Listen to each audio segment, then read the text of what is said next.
Hey everyone, I'm Almar of almarsguides.com, and this video here is going to be part 7 of my Kenshi walkthrough. So in this video, we're going to be talking about the start of having a base, as you see here.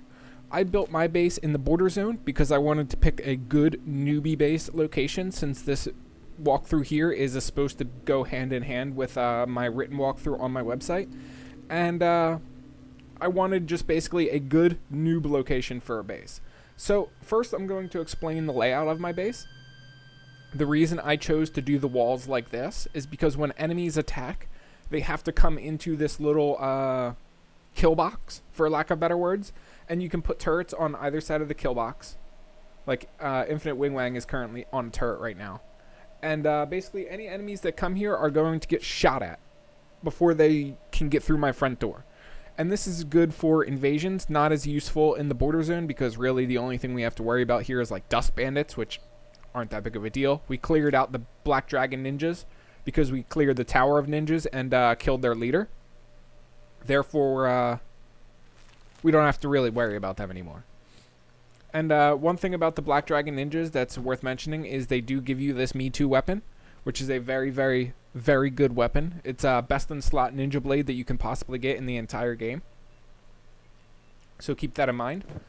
So that is the reason why we designed the walls in the way that you see here. Now, for the rest of the base, let me go through it piece by piece. This building here is my armor shop, and it's where I keep some supplies for armor crafting and things such as that. Almar's running over here right now, so give him a second. There we go. I have my leather bench, I have my leather armor crafting bench, and I have my weaponsmith too. And I also have some storage near each of these workbenches based on what they'll need. Like here's a bunch of fabric chests, although I don't manufacture fabric here, so I can't keep a good supply of it. There's a bunch of leather crates here for the leather armor bench, and then we have the leather tanning bench, which is for making the leather hot animal skins into actual leather.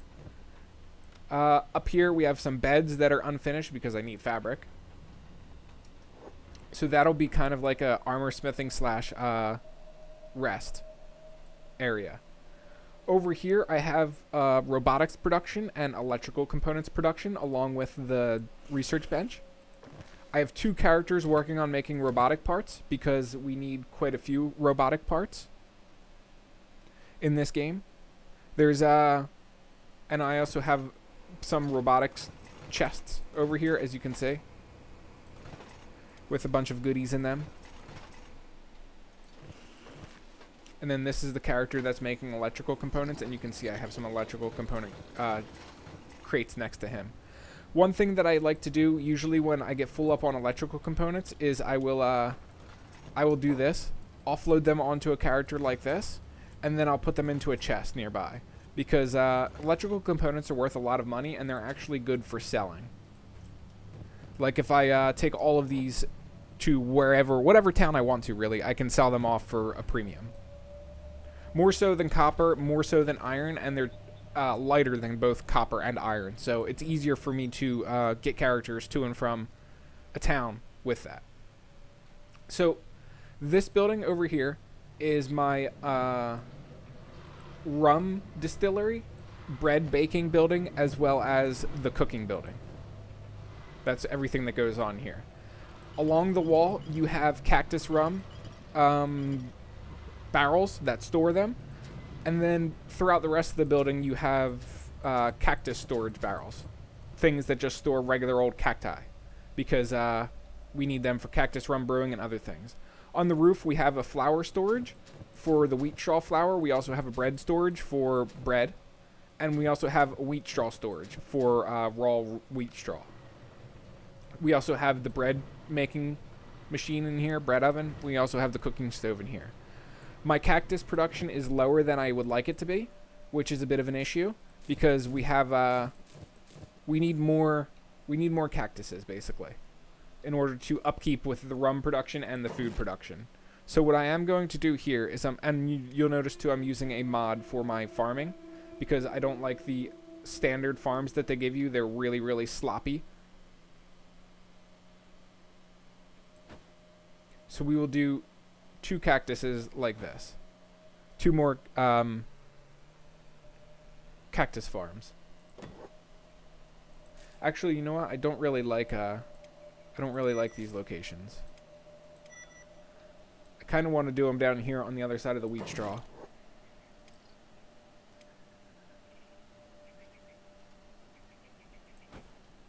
So that's one. No reason to have 3 of those. Technically, just one of the bread things will work just fine.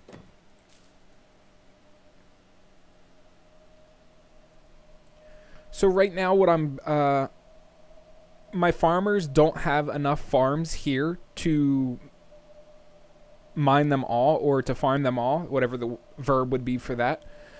They do happen to run out and have to wait around like 2-3 minutes, I think, before farms to respawn. Usually what you want to do is you want to get a solid rotation down. You want to get like a, by the time they're finishing the last farm, they're restarting the first farm. Either take a worker off, add a worker to it in order to speed them up, whatever you might need to do. One thing, though, that I do recommend is when you first make your base, I do recommend you be a bit more disorganized than usual. Because if you just assign random people to random places, then everybody's going to start raising skills. Like, if you assign a bunch of people to farming, they're going to start raising farming. If you assign a bunch of people to using, to doing the machinery around the base, then they're going to raise laboring. If you assign people to mines, they're going to raise laboring as well. And I like to kind of just tell everybody to do everything to an extent. Not entirely. Like, a few characters I have very niche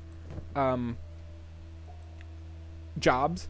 Like, you can see Crumble John here. He is one of the characters that I'm currently leveling up more so.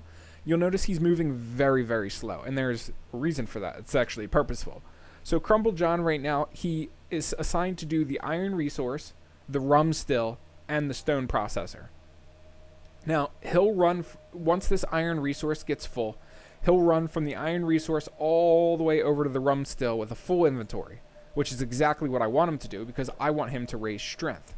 So right now you'll notice that Crumble John is wasting a lot of his time. He keeps going from the iron resource to the iron refinery, and usually he doesn't make it there in time to put anything inside.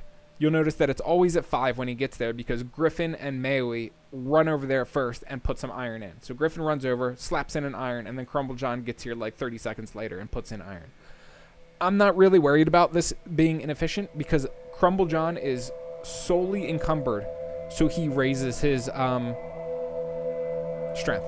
That's the only reason he's encumbered. I care about his efficiency 0. I want him to focus on raising his strength by basically running back and forth, which is exactly what he is doing. You'll notice he gets about 5% strength every run.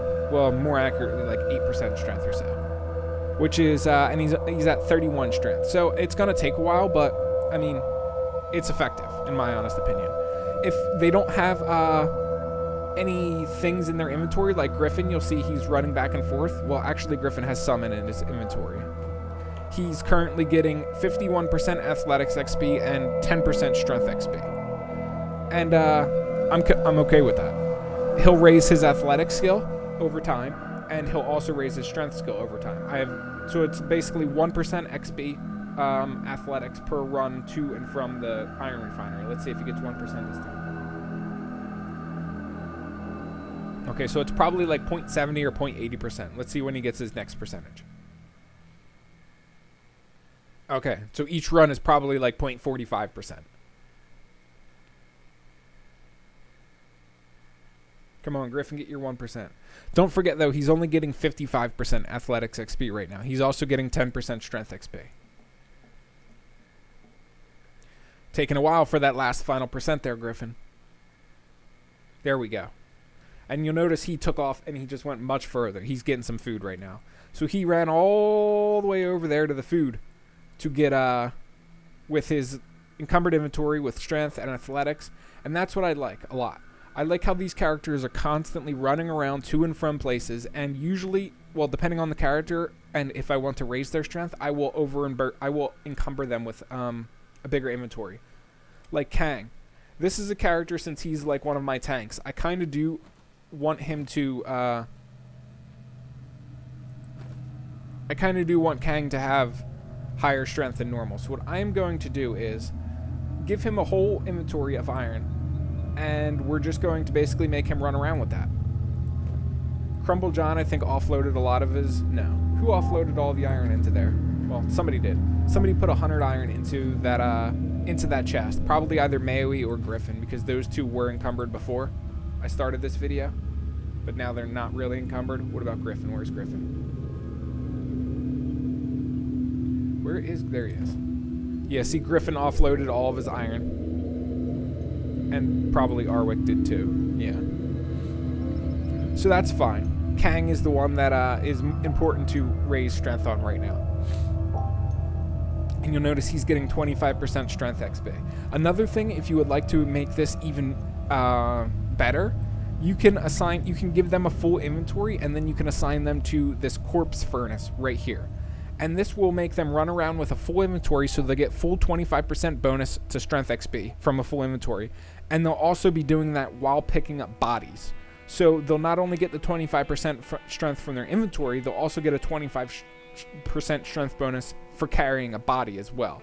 So, and essentially, carrying bodies to the corpse furnace is inherently a job where they have to run around a lot, because they run around, look for bodies, bring them back to the corpse furnace, and burn them. And something to keep in mind, but it's a better way to raise strength. So, continuing on with a bit of explanation about my base, you'll notice here I have a lot of wells, and I do this on purpose.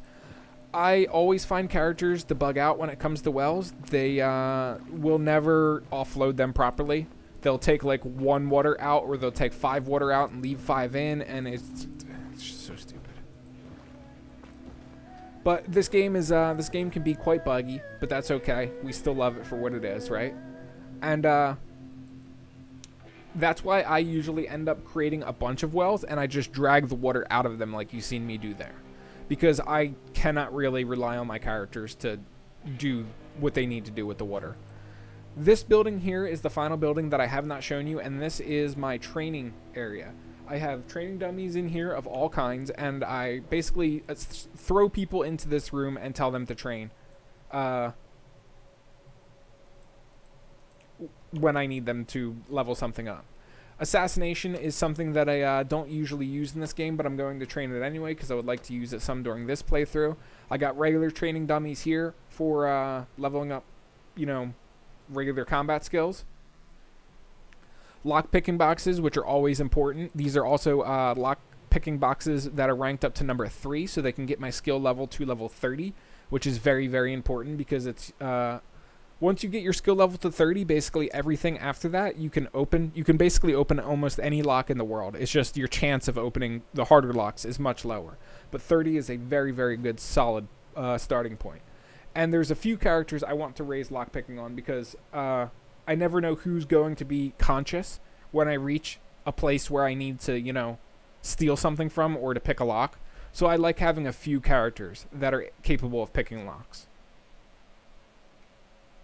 And then, of course, this thief training boxes. We need tools in order to finish making the thief training boxes. However, one thing that's worth mentioning about the thief training boxes is even if you don't plan to do any thievery whatsoever, they're actually still worth making because if you've ever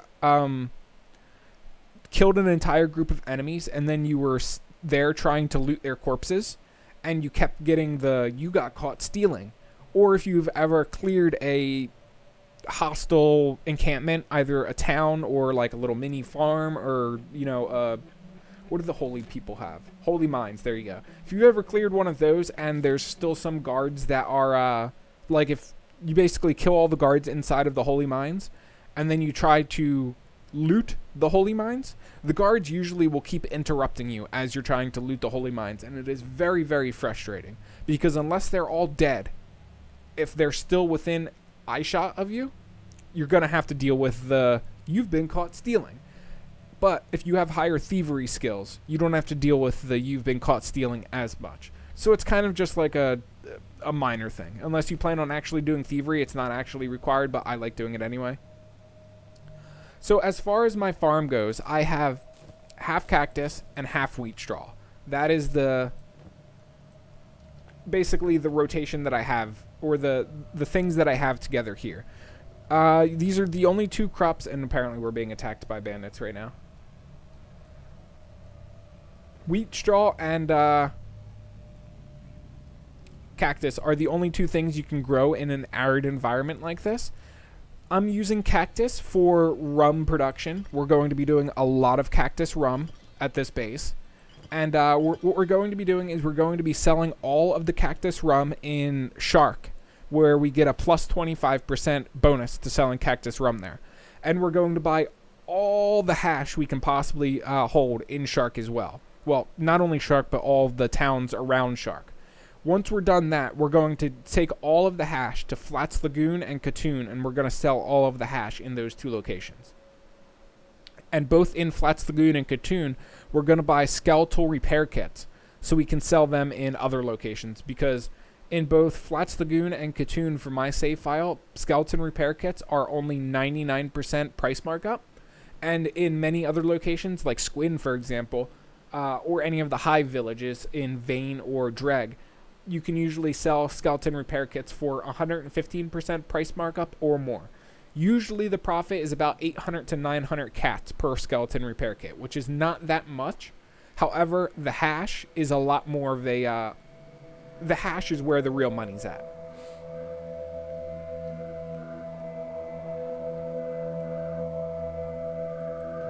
And when you have a big base of characters, you'll sometimes find the characters are aimless like this. This character, I think, is aimless because I have him set to do too many different things. He seems to be,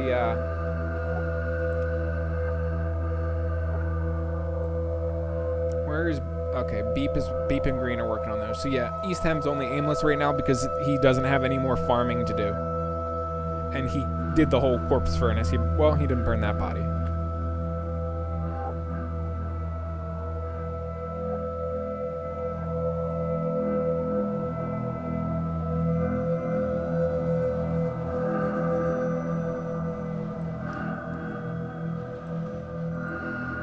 So also our game plan here too is to make dust witches. It's really the only food that we can make at this location. I mean, aside from the bread, which is technically food too. Almar's doing the silly bread bug again, where he just basically stocks up on a bunch of bread. You'll notice he has 144 cactus rum in his inventory too, and that's purposeful. I want him to get the strength bonuses from doing all of that. So I'm actually going to assign Almar to start cooking right now. Even though I don't want him to be my long-term cook, he's okay for a temporary cook. I definitely need some dust witches. I need to start making some dust witches because we're starting to get a little bit low on food at my base. And I don't feel like going from town to town and buying all their food because that's going to be costly. I prefer having my own food income.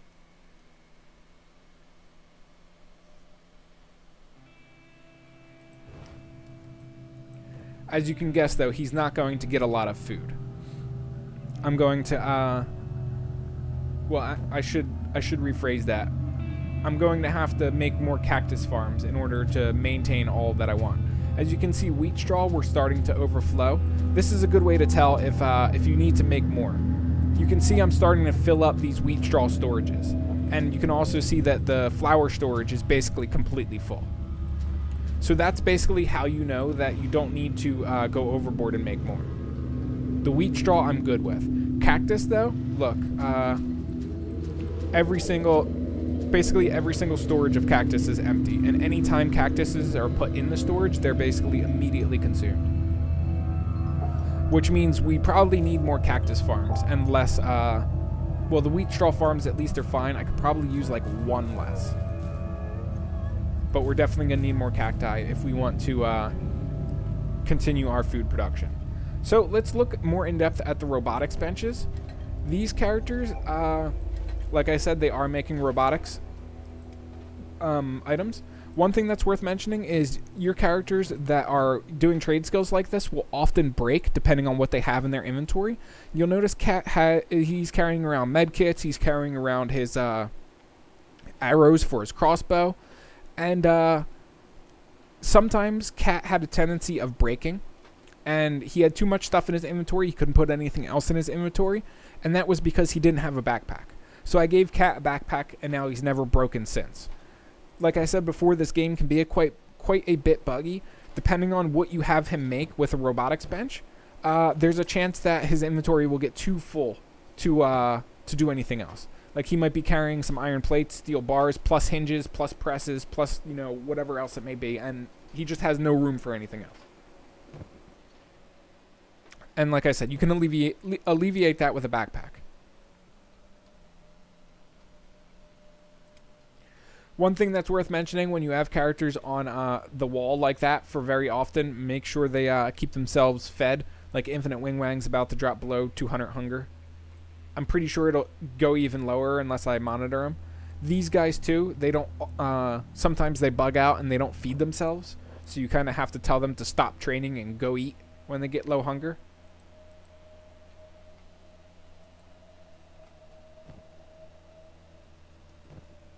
Checking on Kang right now. So let's see how much Kang gets for running across the base.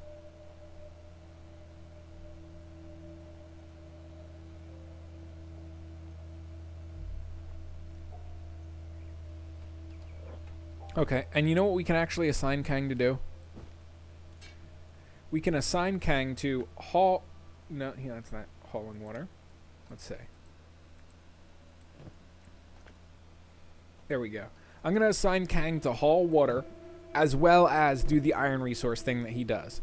And the reason for that is the water is on the opposite side of the base as the iron. So Kang, once he's done with the iron and he reaches aimless, he's going to have to go all the way across the base, and he's probably going to haul water once before he runs all the way back to the machine. And that is going to be a very effective way of training his strength. Also, the minor amount of athletics XP he gets too for doing this. But this is one of the best ways, in my honest opinion, to do strength training on all of your characters, because it's completely autonomous. And it's not only strength training that you get to skill up here. You skill up strength, you skill up athletics, you skill up whatever trade skill it is that you're working on, whatever trade skills it is that you're working on. And you also occasionally skill up toughness and other combat skills too when enemies come into the base and decide they can take you and your characters.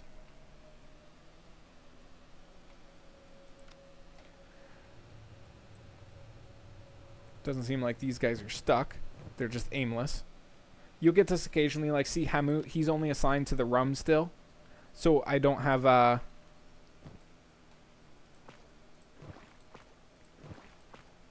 I'm going to put all of the water into Hamut's inventory right now. But like I was saying, he's only assigned to the rum still, so once he runs out of cactuses to use on the rum still, he's just going to basically go AFK. Is he stuck? Yeah, he's stuck.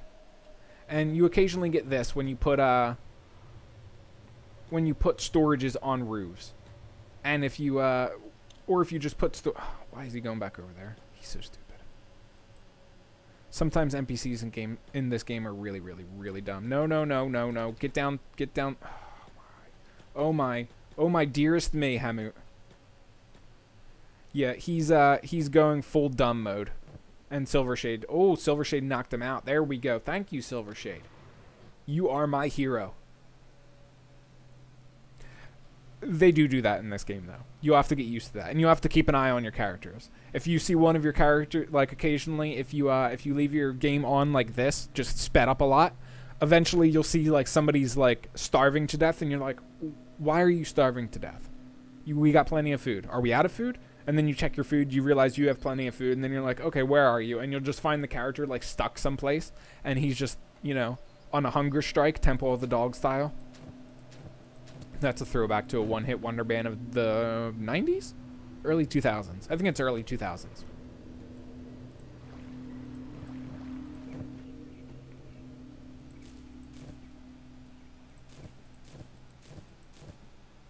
that wheat straw is about to start being worked on. One thing that's mentioning too, if you have hivers on your team, they're usually the best for farming. You'll notice hivers get a 1.200, so basically a 1.2 racial XP bonus, and also increase the harvesting speed when they're doing it. So they are by far the best farmers. And I think what else do they? Laborers, yeah, best farmers and best laborers. I can't remember who the best cooks are. I think it's me. Yeah, my what am I called again? I can't remember what the race that Almar is called. I don't know why why people keep getting stuck behind those flower storages. It's a bit disappointing though. Hamut, what are you doing?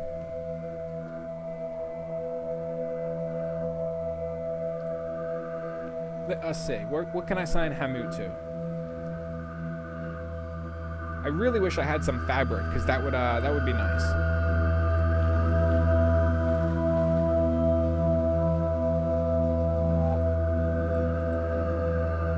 Yeah, I honestly do not know what I can assign him to. He doesn't want to do any well hauling, which is unfortunate because we could probably use that. Oh, I see. We're basically like full up water. So no, he can't.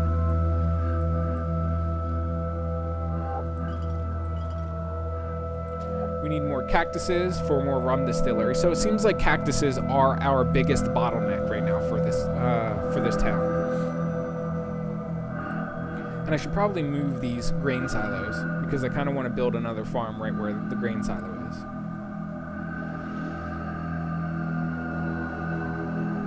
One thing you'll notice too, some of these farms have lights, some don't. If you put a light next to the farms, that will reduce the skill penalty at night.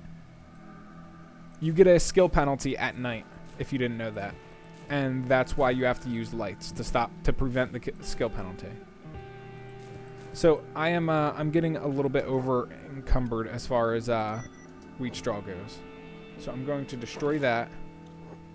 And for some reason it didn't give me any wheat straw when I destroyed it. Lovely. That's fine though. I got too much wheat straw anyway. I'm kind of happy it didn't give me any. And we're going to build another cactus farm there.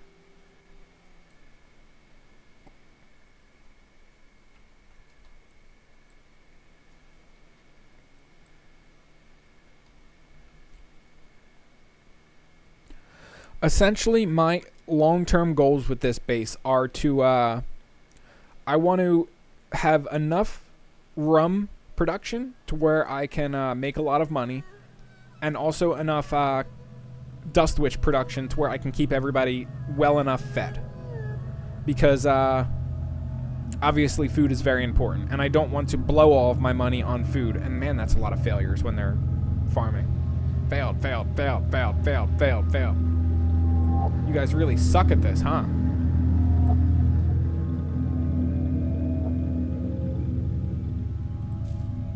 That's fine. Honestly, right now, all I care about is just them leveling up their skills. Their farming's only 74, which is honestly pretty darn good, but it only took like maybe 4 or 5 hours of me having this base in order for them to get that high. When their farming gets into the 90s, that's when we can start bragging and talking.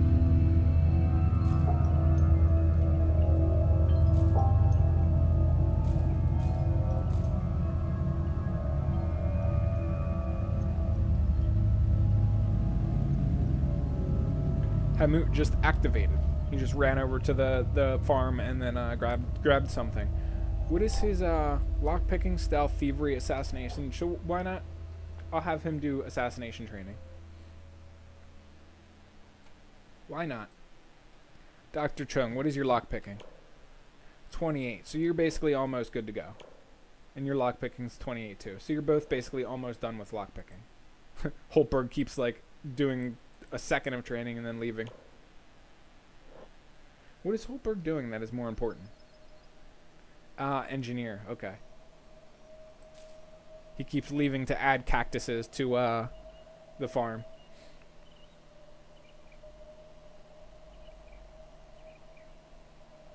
As you can see, though, this is all pretty straightforward and basic from here on out. It's going to be pretty repetitive. It's probably going to take me a couple of hours in order to finish what I need to do at my base. I also have to finish writing up the guide that I have for my base too. And also we're going to be selling a lot of electrical components too. I think I might sell some of these robotics components as well. Or just more accurately sell some of what is over here that I have. Because I have some skeletal repair kits that I'm making, which aren't too difficult to make. They're just tedious because I have to make all of this crap first, and then I can make skeleton repair kit using some of the like other things that I made. Man, he's tearing through that. Hinge is done. Skeleton muscle time. 2 steel bars, 1 press. And Bard is doing basically the same thing. Bard doesn't have as high robotics though. Ah, I see. It is raising robotics. So that's interesting. So I'm actually going to probably reassign people who I'm doing robotics with. Because I thought it was going to raise science, which I don't know why I thought that. But I want to increase the robotics skill of a couple of my characters. Because I want them to be medics out on the field for both robotics and for field medic. Also, something that's worth mentioning, if you make med kits, you'll raise field medic, which is very, very good. And it's also useful to make med kits on characters that you use out in the field for that reason, which is the same reason that I'm going to do robotics on characters that I use out in the field. Like Bard, he's one of the characters that I'm probably always going to bring out in the field with me. So it's useful for me to get robotics on him. However, I do want to actually get it on other characters too.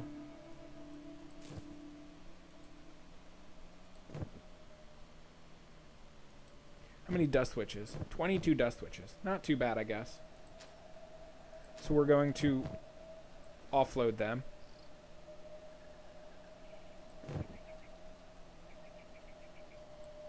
I want high food production as well as high rum production. And then the rest of what I'm worried about is mostly just raising people's skills. Everybody running back and forth is going to raise their athletics a bit. It's going to raise their strength a bit. See, you can see here, Infinite Wingman, he's basically just killing himself in order to use the thing. And I have to like go out of my way to tell him to stop doing that and eat something. Dummy. That's what happens when you have people assigned to the turret guards, though. They like staying up there for basically indefinitely. I don't know why. I don't know why they don't leave and go get food. The mysteries of Kenshi. So what can I do actually? Oops. We're gonna put a bunch of heavy stone on Infinite Wingwang because we want him to nah, I won't do the stone processor. But what I will do is yeah, you can train assassination. How's that? And what if I do this? I'm going to see if he goes to the assassination or if he stays there and then only goes to the mounted crossbow when there's somebody attacking. Because I would prefer him to not sit on the mounted crossbow the entire time. I'm not going to ever really use him for assassination probably, but no, he's running back to the turret. Silly Wing Wang. On the upside, though, he's getting a lot of strength for what he's doing right now. So, I'm actually going to take him off of the turret because I want Infinite Wing Wang to do something else. I kind of want him to do robotics, too. So, actually, let's do this. We'll make him do robot... Oh, he doesn't have a backpack, so that's not going to work. Hold on. Eastham, you have a thieves backpack. Where's Mr. Wing Wang? Okay, so we're going to give him the thieves backpack. And there we go. Now he has enough inventory to do the robotics nonsense. And you also see that putting the heavy stone into his small thieves backpack reduced his encumbrance. As it says on the backpack, I guess. 60% encumbrance reduction for whatever's inside. So now he's getting a decent amount of strength and athletics XP, which I would honestly rather him just get strength XP. So we're going to do this and put it back in his main inventory. Where is Bard? Because Bard was supposed to... Aha. Bard went back to stone mining.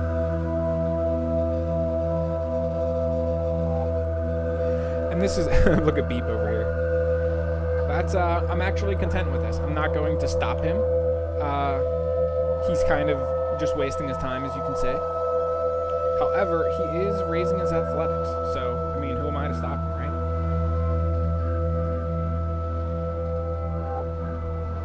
Minor amount of athletics per. But I mean, he's raising it and I don't even have to do anything. Which is more or less exactly what I want.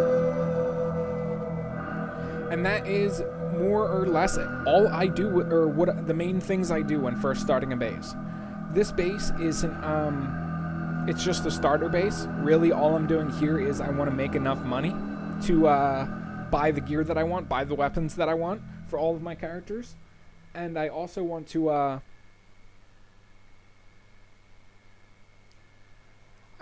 make another base in another location, which is going to cost money too. I want to, essentially what I'm doing when I finish this base is I want to move down south to the swamp.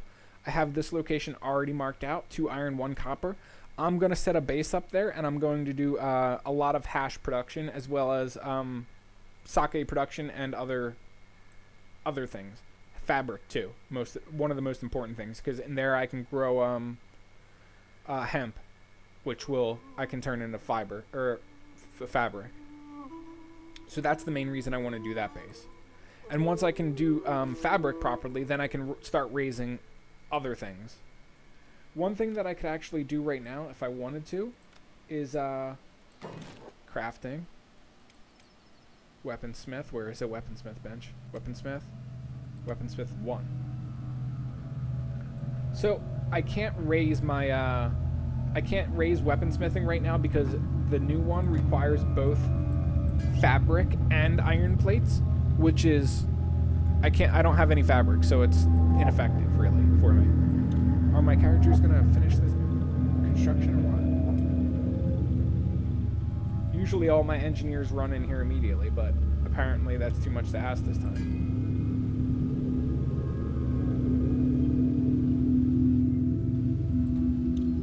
Building. What do you mean no? There's... Aha, I'm out of iron plates. Well, isn't that interesting?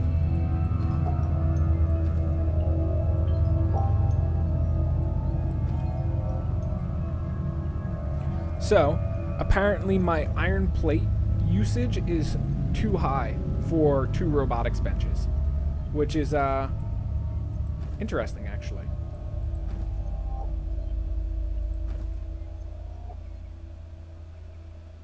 Because if I try to start using, if I do weaponsmithing now, that's not going to work out in my favor. So I'm going to actually have to do some mining, iron refinery, and we're going to have to do another one of these, honestly.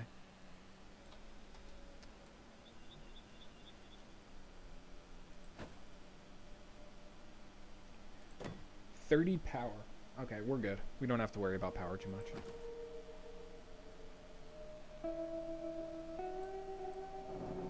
So I technically don't even need this grain silo either. There's no reason to have both of these because I already have very high grain production.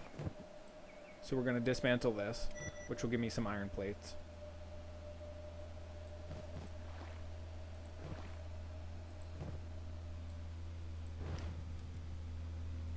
Still short on cactuses. Infinite Wingman is stuck upstairs, as per usual. I don't know why people get stuck behind this flower. It's super annoying.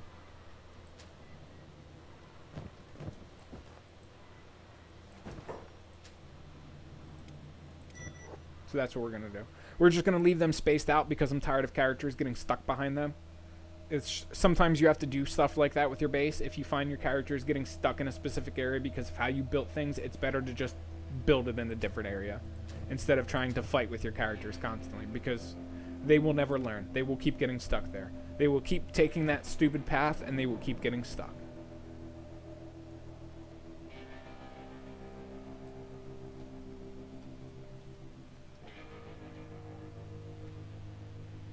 So Dr. Chung, what is your lockpicking? 29. I think it stops at 92% through 29. but it's it takes a slog even to get to 92%. So I'm probably gonna stop him before that. Has it gone up yet? Nope, still 17%. Oh, there we go, 18%. Okay, so there's really no point to have him do like a whole 2 days there for one skill. He can go back to mining copper. Speaking of copper, okay, basically all of my copper boxes are full, which is excelente. Pack mule, what do you got on you? Oh, you're pretty lightweight. So one thing I can do is I can find somebody that is aimless. Bard, you're aimless. So get over here, Bard. So we'll give... Oh, wow. The 200% didn't, or the 200 copper didn't even encumber my my pack mule. This is one of the oldest ways of making money in the book, through mining.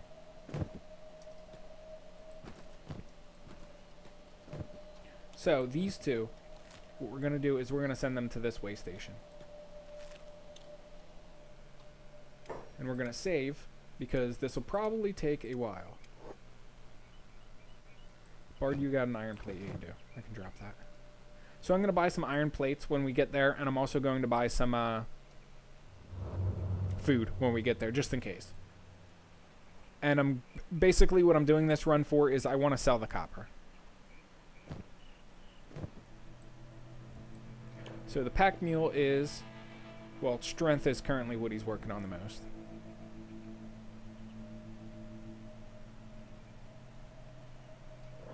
Bard, what's your strength? Oh, your strength is really low. So you're going to get a lot. You're probably going to get like a whole skill point from doing this. His athletics is pretty good, though. Swimming is higher than his athletics.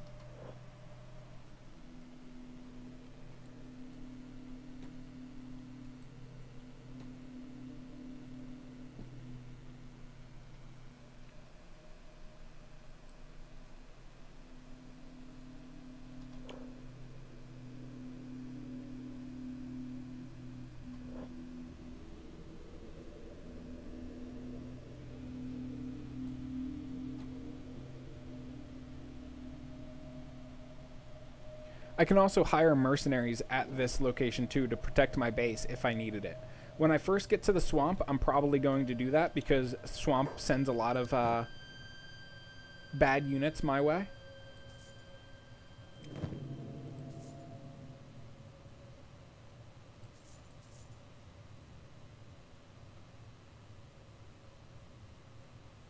I think that's all I need. And I wanted to sell this copper too. I may actually leave the pack mule here for a few days because I want to sell every single time the vendors reset.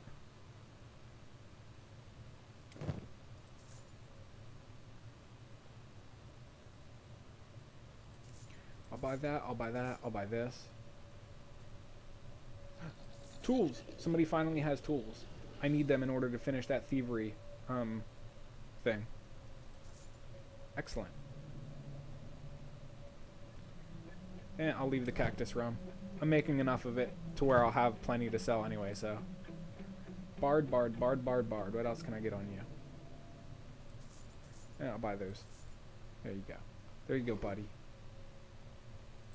Okay, bard. So let's see who's sitting in this way station.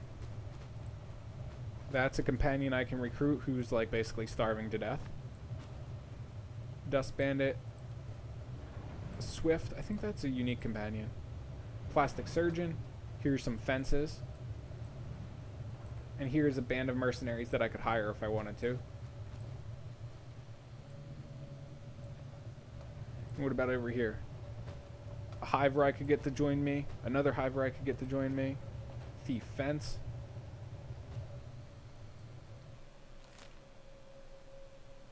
Alright, so I want those tools. Gimme, gimme. And we're gonna head on back to town. East 10, what do you have on you? Pearl vase, pearl urn, and ceramic bowl.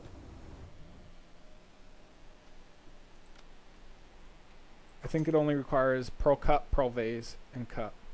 Okay.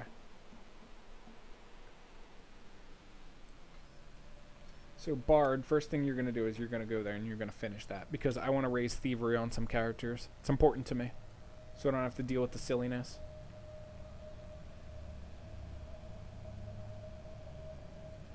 I would like to encumber. Oh, see, Griffin overloaded himself, which is great. Lovely. He's been stocking up on a whole bunch of copper ore, which is perfect. It's exactly what I want. I want these characters to encumber themselves and basically do my job for me. They will encumber themselves, then they'll run back and forth, and they'll make a ton of XP while doing it. It's beautiful.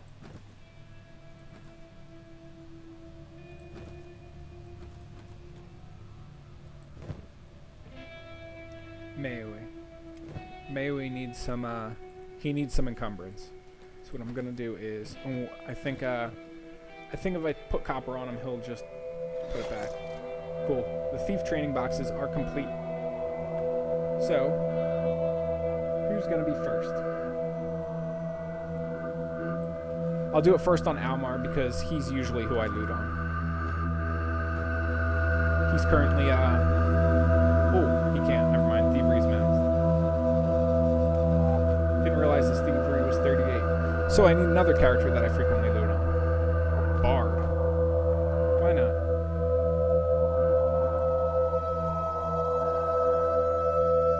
So Bard will run back and forth between the robotics machine and the lockpicking machine. Whenever somebody else fills in at the robotics machine, Bard will probably go to the lockpicking.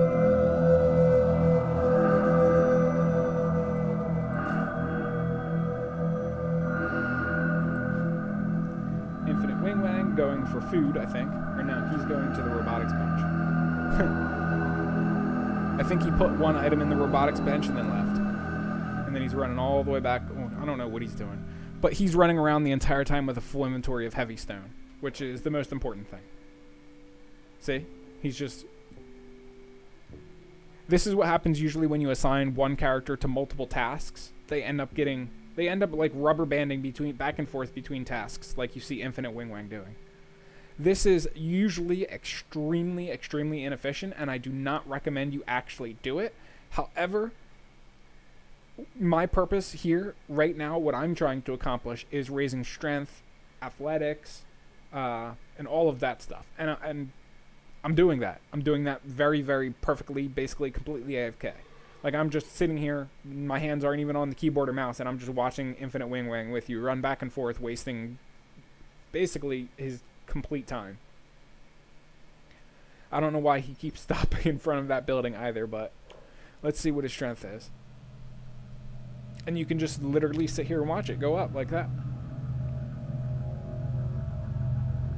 And this is what I like most about bases, I think.